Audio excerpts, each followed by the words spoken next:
In order to undertake the integrations with other cloud-based platforms, you may be aware that Zapier is the one integration as of the recording of this video that is maintained by the Skool platform. And so it's prudent to focus on that integration, even though there are integrations according to community experts inside of Skool that work with integration platforms such as Pabbly. And you do need a Zapier account in order to undertake many other processes to transfer information into the Skool platform, as well as to transfer information out of the Skool platform. If you are familiar with the Zapier platform, you start by creating a Zap. And a Zap is a connection between cloud-based platforms. That connection has two parts. It has a trigger and an action.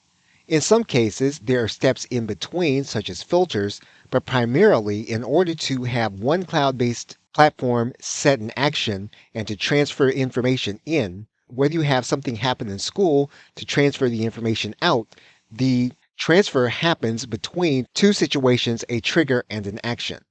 Now, Zapier connects to a range of applications, and you will need to have applications connected to Zapier in order to move information in and out of Skool. One of the newer features inside of Zapier is that it has an AI to determine what your Zap might look like if you want to do it. And so what you can do is you can type in a plain language query into Zapier to determine how to set up the Zap in Zapier. And so if you type in your plain language query, you can click the Generate button, and Zapier will attempt to try to make the connection that you will need to make, and you can look at the Zap that it puts together. Now, you don't want to necessarily rely on this Zap, but it is a start to thinking about how you might undertake the process. So obviously, one of the keys to getting the process to work is to have your Skool account connected so that you can then connect it to other cloud-based platforms.